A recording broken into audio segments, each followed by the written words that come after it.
Ratusan mangrove di Kelurahan Oesapa Barat mati.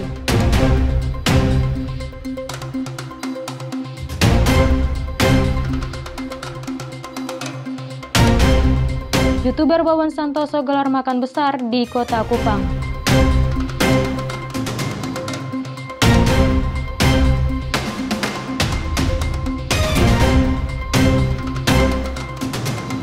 Rako Cafe sebagai rumah inspirasi untuk para penikmat kopi.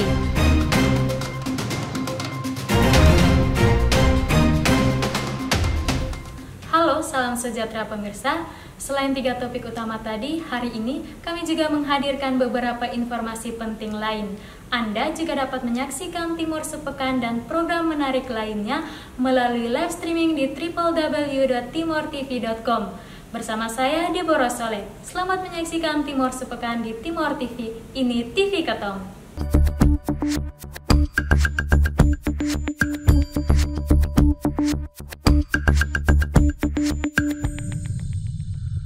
Kelurahan Oesapa Barat Kota Kupang menutup wisata hutan mangrove lantaran akses jembatan menuju hutan mangrove rusak berat. Berikut informasi selengkapnya. Pemerintah Kelurahan Oesapa Barat Kota Kupang menutup hutan mangrove yang menjadi salah satu primadona keindahan alam di Kota Kasih.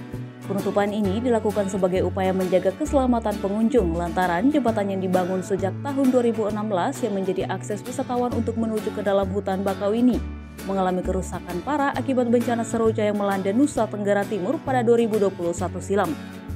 Awalnya jembatan kayu itu terbangun oleh program IFAD dari Kementerian Kelautan dan Perikanan, melihat itu potensi yang bisa dikembangkan menjadi daerah pariwisata, sehingga dibuatlah jembatan kayu itu dan beroperasi sejak tahun 2016 dan seterusnya sampai dengan tahun 2021 kemarin kita tutup untuk menjaga keamanan pengunjung juga, karena memang 100% bangunan jembatan itu mengalami kerusakan. Ekowisata mangrove ini perlahan telah dibangun kembali sejauh 100 meter melalui salah satu Dewan Perwakilan Rakyat Republik Indonesia. Lurah Oesapa Barat Christian Chandra berharap potensi pariwisata ini segera dioptimalkan kembali untuk meningkatkan ekonomi warga sekitar. Kami sudah mulai mengerjakan, sudah selesai perbaikan sepanjang 100 meter. Semoga ke depan bisa ada tambahan bantuan lagi sehingga keseluruhan jembatan itu awalnya sekitar 700 meter, sehingga masih tersisa sekitar 600 meter yang perlu dibangun kembali, yang kami harapkan dengan konstruksi yang lebih kuat lagi, ya, bisa mampu menahan keadaan di laut. Ya. Hutan mangrove menjadi salah satu tempat yang bisa menjaga perbatasan antara kawasan darat dan laut. Dengan melestarikan mangrove, Anda dapat turut menjaga lingkungan. Dari Kupang, Tim Liputan Timor TV melaporkan. Tak hanya tempat wisatanya yang rusak, ratusan mangrove di Kelurahan Oesapa Barat mati akibat memecah gelombang dan kurangnya kepedulian masyarakat terhadap lingkungan. Berikut informasi selengkapnya. Pemerintah Kelurahan Oesapa Barat Kota Kupang dan masyarakat sesalkan puluhan mangrove yang mati di sekitaran Muara Abu dan pesisir pantai Kupang. Banyaknya pohon bakau yang mati ini termakan usia juga dipengaruhi banyak pemecah gelombang atau breakwater yang ada di bagian utara pantai, yang mengakibatkan perubahan garis pantai karena pergeseran pasir. Hal inilah yang menyebabkan penimbunan pasir berlebihan di area hutan bakau hingga rusaknya habitat mangrove yang berlumpur menjadi berpasir. Meskipun breakwater mempunyai fungsi mencegah abrasi dan meredam laju gelombang, tetapi inovasi ini menjadi ancaman bagi kelestarian mangrove. Menurut masyarakat bahwa adanya aliran yang pasir yang dulunya berparkir di pantai Asiana cukup padat, sekarang beralih dengan gelombang breakwater itu membuat dia beralih ke gelombang membawa ke arah sebelah barat, ke arah wisata dan Oesapa Barat, sehingga potensi timbunan pasir di wilayah pesisir Oesapa dan Oesapa Barat itu sekarang menjadi meningkat, dan itu membuat mangrove itu menjadi mati. Lazarus Ufi, salah satu masyarakat yang juga menjadi pemerhati mangrove, mengapresiasi upaya dari berbagai pihak yang melakukan aksi penanaman mangrove di area pesisir. Namun ia juga berharap agar pihak-pihak yang melakukan aksi positif ini dapat melihat tempat menanam yang sesuai agar mangrove yang ditanam dapat tumbuh dan tidak terbawa arus. Tanam pertama ada 700 pohon, tapi karena tanamnya di atas pasir, akhirnya air pasang semua jatuh. Mangrove merupakan salah satu ekosistem esensial yang penting bagi sektor perikanan. Tumbuhan ini memberikan perlindungan terhadap abrasi, banjirop, dan menjaga kualitas air pesisir.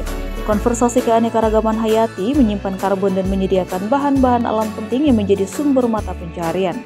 Dari Kupang, Tim Liputan Timor TV melaporkan.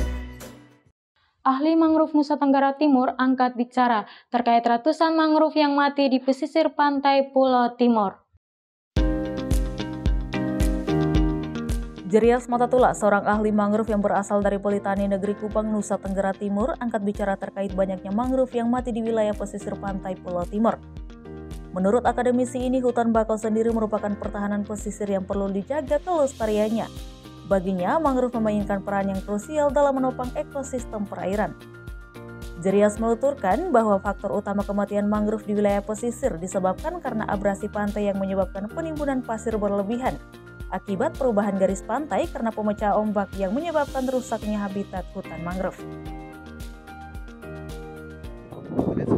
Banyak sekali yang mati, terutama beberapa jenis yang ada di depan ini sebenarnya karena ada abrasi dan kemudian ada penimbunan pasir pada perakaran mangrove. Jadi perakaran mangrove ini kalau tertutup dia akan mati dengan sendirinya.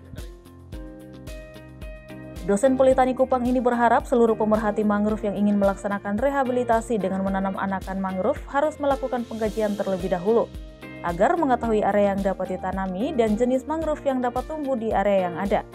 Karena baginya, kegagalan rehabilitasi mangrove di wilayah pesisir disebabkan pemilihan bibit mangrove yang tidak sesuai dengan habitatnya. Tapi yang paling penting sebenarnya satu area yang mau direhab atau direhabilitasi harus dikaji. Yang jadi masalah selama ini tanam tidak pernah ada.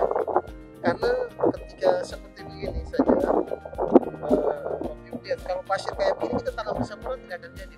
Mau ribuan tidak akan jadi. Karena ini bukan habitatnya jenis reservoir. Jadi kondisi lingkungan itu yang mengaruhi pemilihan jenis yang tepat, tanam di tempat yang kita inginkan, itu harus jadi prioritas utama. Sebagai benteng ekosistem, mangrove sudah seharusnya dilestarikan, salah satunya dengan bersama menjaga dan memelihara hutan bakau. Dari Kupang, Tim Liputan Timor TV melaporkan. Perusahaan Daerah Air Minum Kabupaten Belu memastikan distribusi air bersih di Kota Atambua dan sekitarnya berjalan lancar. Antisipasi gangguan dilakukan dengan memperbaiki kerusakan pipa PDAM yang terhubung ke pemukiman warga. PDAM Kabupaten Belu sebagai penyedia layanan air minum bagi masyarakat dituntut meningkatkan pelayanan. Salah satunya melakukan inovasi menggunakan sistem digitalisasi. Selain itu, PDAM Belu juga berupaya untuk meningkatkan kapasitas dan cakupan layanan bagi pelanggan di Kabupaten Belu. Sekretaris Daerah Kabupaten Belu Johannes Andes Prihatin menyebut PDAM Kabupaten Belu sudah menerapkan sistem digitalisasi dalam melaksanakan pelayanan kepada pelanggan. Kedepan, PDAM akan terus meningkatkan sambungan rumah dan melakukan pembenahan jaringan untuk meningkatkan pelayanan kepada masyarakat. Saat ini total pelanggan PDAM Belu mencapai 4.600 sambungan rumah dari total target 7.000 yang sudah terdata. Dari target penambahan 1.493 sambungan rumah, sebanyak 1.123 sambungan rumah akan memanfaatkan sumber air, yakni pada lokasi Hairakit, Asuulun, Bawatok, Loloa, dan sekitarnya termasuk dalam kota. Bangunan jaringan ini merupakan respon terhadap instruksi Presiden tentang percepatan penyediaan air minum. Redaksi Atambua TV.